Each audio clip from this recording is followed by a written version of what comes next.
When you think about how green and lush this used to be, it's just astounding to see how lifeless it is today. There's a new agreement to manage the critical resources of the Colorado River for both the United States and Mexico. But over here, you can see in the Ciénega de Santa Clara what we can recover with just a little bit of water and protection. What a transformation. ¿Qué tal? Buenos días. So that's why we have cottonwoods and willows for the wettest areas and mesquites and palo verdes for the driest areas. Giving nature a hand in increasing diversity and providing habitat for wildlife. The key? Just add water. In 3 years, this little plant would look like those trees over there. I've learned that you don't put as much fertilizer on, and you can increase your yields. Combining technology with generations of farming know-how. So if I compare the image from my drone with what the data is telling us, it paints a much clearer picture. The picture is clear from here. We're connecting people with nature, starting right now on this American land.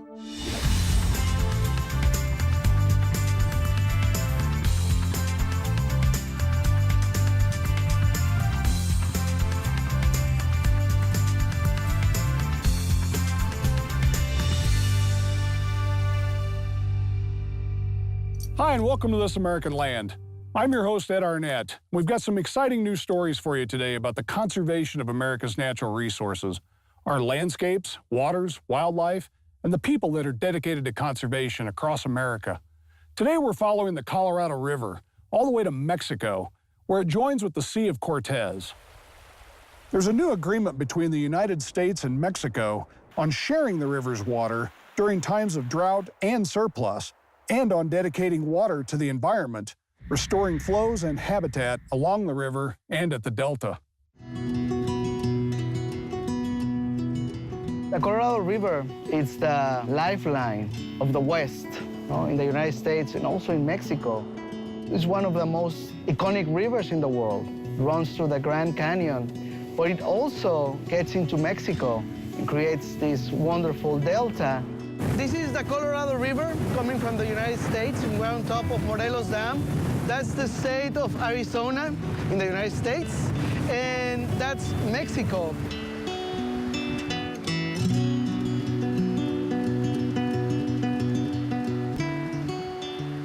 Throughout history, the use of the Colorado River water has always been an issue between the United States and Mexico and between water users. But recently, the two countries have agreed to collaborate.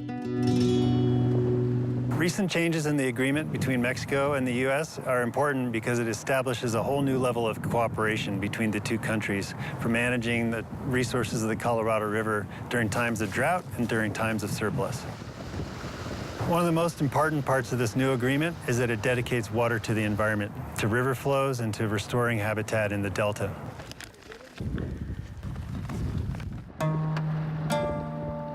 Water used for agriculture is a big part of the economy here. The Mexicali Valley is one of the driest and hottest places in the world. There's basically no rain here. So all of the farming here depends on irrigation from Colorado River water. All of this area, about 100 years ago, in the 1920s, was a lush forest of cottonwoods and willows, intermixed with marshes and multiple streams of the Colorado River. We see there are many areas that just look barren because of the lack of flows. And with the lack of flows comes too much salts in the soil, and no vegetation can grow there, and no animals can use it. When you think about how green and lush this used to be, it's just astounding to see how lifeless it is today.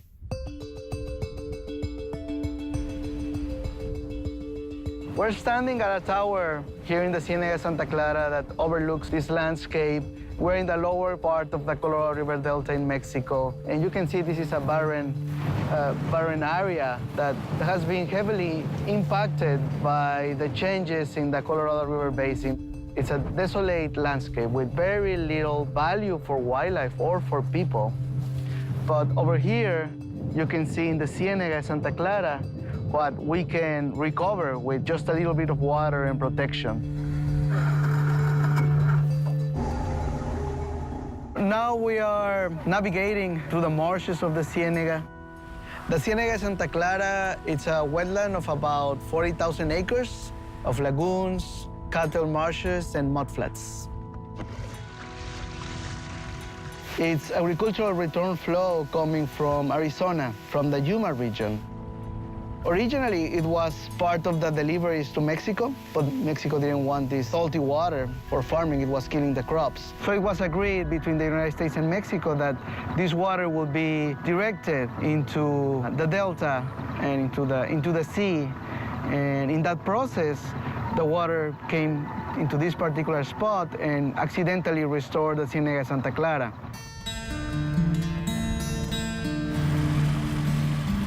Our guide here is my friend Juan BUTRON.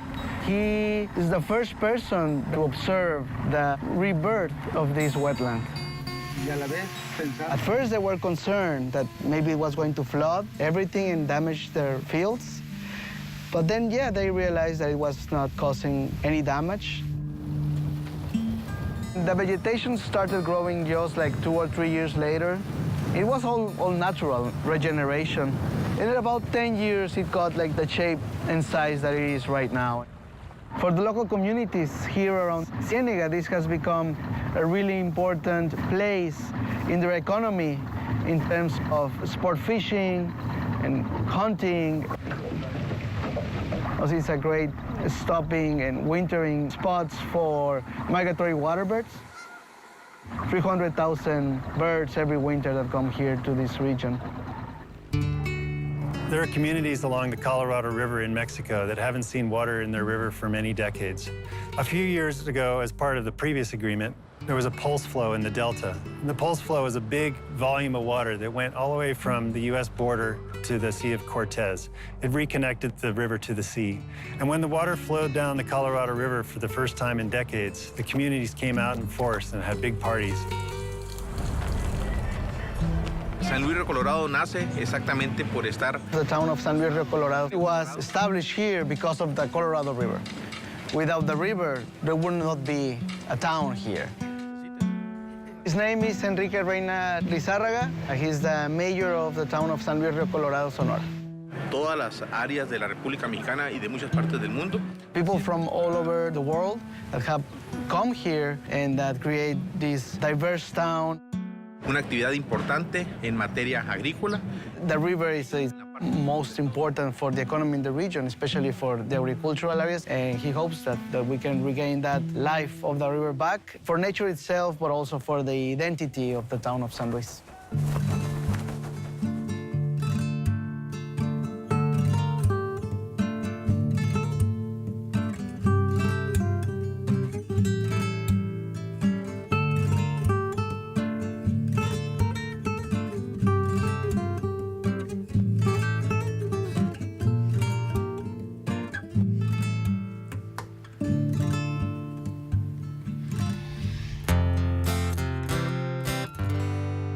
The 40,000-acre Ciénega de Santa Clara wetland was created by accident, but it showed the potential for allowing nature to bring back habitats that were destroyed decades ago. Now, with water from the Colorado dedicated to the environment, conservationists are working hard and making rapid progress in restoring the delta for the benefit of the river, wildlife, and local communities, as we'll see now in Part 2 of our report from across the border. One of the most important parts of the restoration process is the production of the native plants that we're using at the restoration sites. We produce about 100,000 plants per year from about 12 different species: cottonwoods, willows, mesquites, palo verdes. It's just coming up. It's one of the species that we use as a mid-story. It's great for habitat and to create more structural diversity and biomass, and it produces a lot of seed that birds love. We want to have diverse options for species to cover the different conditions of different size. So that's why we have cottonwoods and willows for the wettest areas and mesquites and palo verdes for the driest areas. ¿Qué tal? Buenos días. Van bien rápido. Today, the crew is doing weeding at this plot and also cleaning the furrows for irrigation. Right now, we're in the higher and driest spot of the site. It's like a sand dune. So here, we have mostly palo verdes. These are the one-year-old palo verdes. And then in the lower spot, that's where we have the cottonwoods with higher densities. So we have that mix of trees and habitat types, and I think that and increase the diversity of birds and wildlife that we have here. We started working in this site in about 2012. We started planting in 2014. We have completed 250 acres of restoration. But the goal is to expand to about 400 acres. This place, it looks like desert, but it's actually very rich. The soil here is all river deposit. It's a mix of clay and sand and silt, and that's why we just add water and then the trees grow really fast. In 3 years, this little plant would look like those trees over there.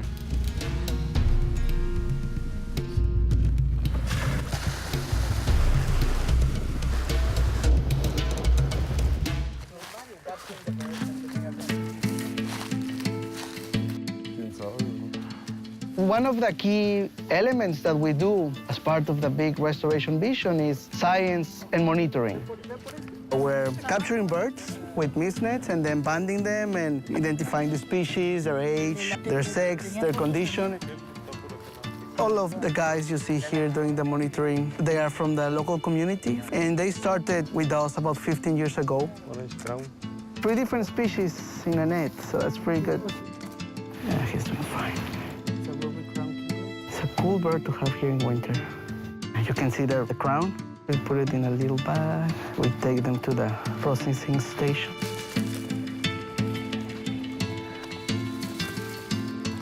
¿Qué tal? Buenos días. Buenos días. ¿Cuántos llevan? 7? 4, 6, 7. 7 birds. This is our monitoring team for the Colorado River Delta. Cero. Es esa, creo que está. We're trying to figure out if restoration is working, if wildlife is responding, if habitat is good or not. I'm looking for the fat. Right here.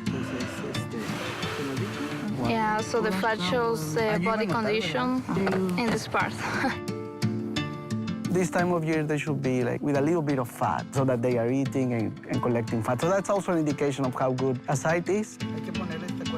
What we're seeing, you know, all of these birds, they are wintering here. They breed in the US and Canada, and they come down to spend the winter here. So right now, we have about 60 species that are already using the site. But as trees get bigger, then we expect that that will increase. So we're tracking that evolution of the site over time. Let's put it over here. We're on our way to a restoration site called Laguna Grande. It's the oldest restoration site in the Delta. It's one of the largest. This site is operated and managed by the Sonoran Institute, one of the partners of this binational coalition of environmental organizations called Raise the River. Another important element of this new agreement is that it establishes cooperation between the U.S., Mexico, and environmental nonprofit groups. This map shows a dry year on the Delta region. This establishes a commitment among all 3 parties to dedicating water to the river and to restoring habitat in the Delta. To implement the restoration along the river, they had to do a design according to the depth of the water and salinity. Here, what we do is that we are restoring the site with this native vegetation. We also have an environmental education program. We've brought close to 7,000 people to the site, around 3,000 people a year. Celia is a member of the community, and she has been working at the restoration site here for about 9 years. Para mí es muy importante y para la gente de la comunidad. She said that ever since she started working here, she clearly understood that there was an imperative to protect these sites, not only for wildlife, but for the benefit of people all around. We think that this is a great opportunity to reconnect people with nature. Entonces los árboles estaban como en grupos de 3, 4. What he's saying that the actual planting design tries to mimic the natural way in which the cottonwoods and willows are grouped. Sometimes you see 3 and 4 together, and then there's some space. This is part of the team from the Sonoran Institute that make this restoration possible. For me, the work in the Colorado River Delta represents how we can change as a society, how we can change our relationship with nature. The water we're securing for the Delta is being used in 3 ways. We're restoring flow in the river, we're restoring habitat, and we're providing a river resource for local communities. Despite challenges in the U.S. and Mexico relationship, it is wonderful that the 2 countries are working together to try to address these issues. This is a place where there is a lot of progress and collaborations across the border.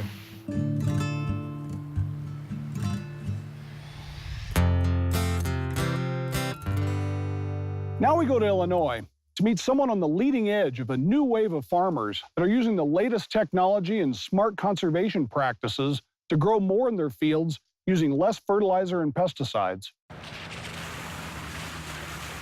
They're protecting their soil and preventing contaminating runoff into the Mississippi Basin. It's all about gathering data and making the right choices to maximize profits with a clean conscience. My name's Lee Kirby. Come on. I'm a 4th-generation farmer here in central Illinois.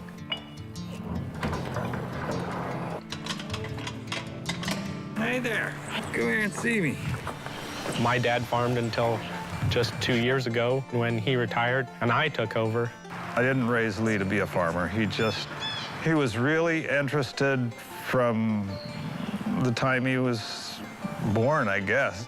I have wanted to be a farmer as long as I can remember, from the time I got my first toy tractor as a kid. When my dad started, there was no real data gathering. And since I've taken over in the past 2 years, started utilizing the information that we can gather from running our planter across the field, running our sprayer across the field, and then eventually running the combine across the field and seeing how all those steps have paid off. The biggest misconception out there, I think most people think that we just go out and apply chemicals and fertilizer whenever or wherever we want, when really it's an expensive pass over the field. Each pass has to count. We're putting data in the system on what we're applying. All that information's being streamed from our John Deere monitor direct to the iPad. So it's telling us what rate we're applying, how fast we're going, the total acres we've done so far this year. The machine's being steered by GPS, so it's all auto steer. Once I grab the steering wheel and turn it, it automatically turns off the auto steer. We'll get halfway through the turn. The GPS will get us back on track so that there's no overlap or missed coverage, and we'll go ahead and start spraying back the other way, and everything's recording again. We're on a section control, so as I begin to spray into this piece that I've already sprayed, the color on the map will change, and then sections of the boom automatically start shutting off so that we're not getting over-application of product. I've learned that you don't put as much fertilizer on, and you can increase your yields just by utilizing all the data that he has.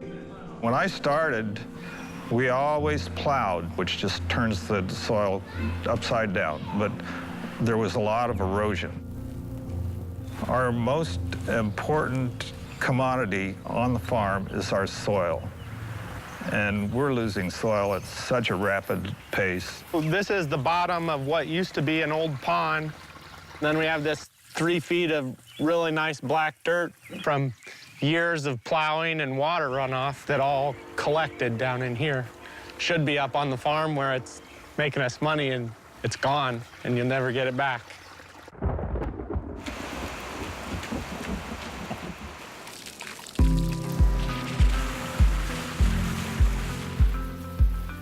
We get a substantial amount of rain and everything gets saturated.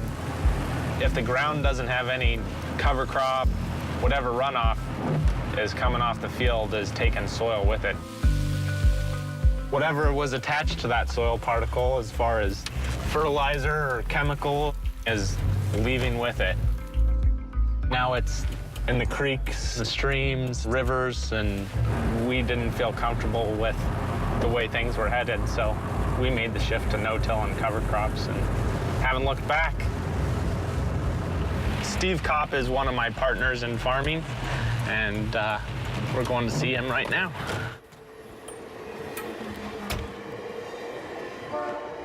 He's right there, he's right there, he's right there. We're worried about our topsoil, we're worried about compaction, we're worried about our watershed that we're in, and so we're trying not to disrupt that soil. You're exposing it to whatever Mother Nature can bring our way. Here's our seed unit that meters the seed. This piece of equipment, our planter, disturbs very little soil. So when we make that pass through at 5 miles an hour, you've gone from having nothing disturbed to 2 inches disturbed and a seed placed at the right depth, at the right spacing, and it's just being duplicated row after row after row. Here's our old corn residue. Our rye still slowly dying from its termination by spraying. And then here we have our beans growing up through the rye and last year's corn residue. The technology piece has really paid dividends for us. We can pull up the yield map from last year's soybeans. We know what hybrid was here last year, how it performed, and we can build future plans off of that. So here in this picture, we can see some pretty significant ponding issues on this farm. I was using my yield maps and recognizing that we had an issue. In this area, we're losing money, and then using aerial pictures that I'd taken through the season to actually diagnose what was wrong. So if I can pair the image from my drone with what the data is telling us, it paints a much clearer picture.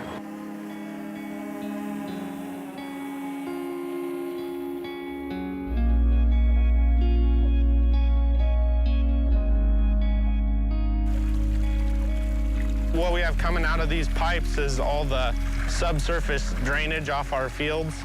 We're striving for what comes off our field to look something like this. We want a nice, clear, clean runoff. That's our main goal. Last year especially, we had some really heavy rains in June, and our soils, we had very little erosion. Coming home and farming with my dad, he starts to see, man, the things that we've changed just since you've been here, I would have never thought that would have worked. We know, based on all the data we gather, that these conservation practices work, and there are things that we can do and continue to improve to be better stewards. It's slow to change people's minds, but I think in the end, there's hope. Here, take her. Oh! When I grow up, I'll be a farmer. I don't want to do something that my kids are going to have to pay for in the future. It gives you that kind of sense of purpose, I would say, to know that, hey, we are doing everything we can to improve on not just our drinking water, but everybody's drinking water.